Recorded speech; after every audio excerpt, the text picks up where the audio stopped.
was founded after 9/11 because they recognized that some people did something and that all of us were starting to lose access to our civil liberties.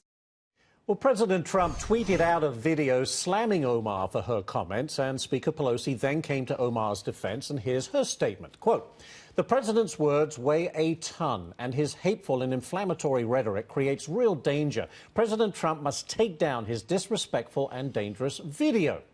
And, of course, President Trump getting in on the action, tweeting this just in the last hour. Quote, "Before Nancy, who has lost all control of Congress and is getting nothing done, decides to defend her leader, Rep. Omar, she should look at the anti-Semitic, anti-Israel and ungrateful U.S. hate statements Omar has made. She is out of control, except for her control of Nancy." Wow. Joining us now is Rob O'Neill. He's the former Navy SEAL who killed Osama bin Laden. Rob, really interested to get your take on all of this. Some people did something. Yeah, that's really not giving it anything close to what it was. The worst terrorist attack, basically in world history. Right. And it's just a shame she could do it like that. And also, she was wrong. CARE wasn't founded after 9/11. It was founded in 1994. They started to advocate more after 9/11 simply because of the way a lot of Muslims were treated after 9/11. And she was born in Somalia, and I'm from Montana. We're both Americans, and we see the United States through different lenses. And I think there is a way. Her point is that she's trying to get Muslims more active in America. They're not guests here, they're Americans. And she wants to do that, but the way she's doing it... Is this the way to do it? No, not at all. She knows what she's doing. She, a few weeks after the Benghazi attack, she tweeted out Allahu Akbar, which is God is greatest, which is what they're saying God is great. But I've heard terrorists yell that at me in a much different way. It's something else, too. It's combat. She's put up pictures of a map with Israel gone and a post-it note, at least Rashida Tlaib has. It says Palestine. Wipe it off the map. That's not the way to do it. And if she the way she was saying is some people did some things, and I think what she meant is people of a different ideology did this, not what we're doing.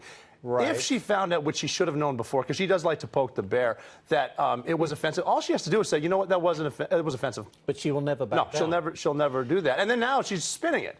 Now she's the victim, yeah. which is nonsense. Which brings me to my next question: the president's reaction. Appropriate? Right. It's appropriate. He posts pictures of people who jumped to their deaths out of windows on the world, out of the top of the tallest towers in Manhattan, because for some reason jumping to your death would be an instant death as opposed to burning alive at 2,500 degrees Fahrenheit. And it wasn't Americans that got hit. There were people from over 90 countries in there. Muslims were killed in there. Yeah. And she blames it, well, this is President Trump's attack on women of color. No, it's not. There were women of color who died in both towers. There were women of color on Flight 93. There were women of color on the plane that hit the Pentagon and in the Pentagon. And there's a lot more. It's not a fight against Islam.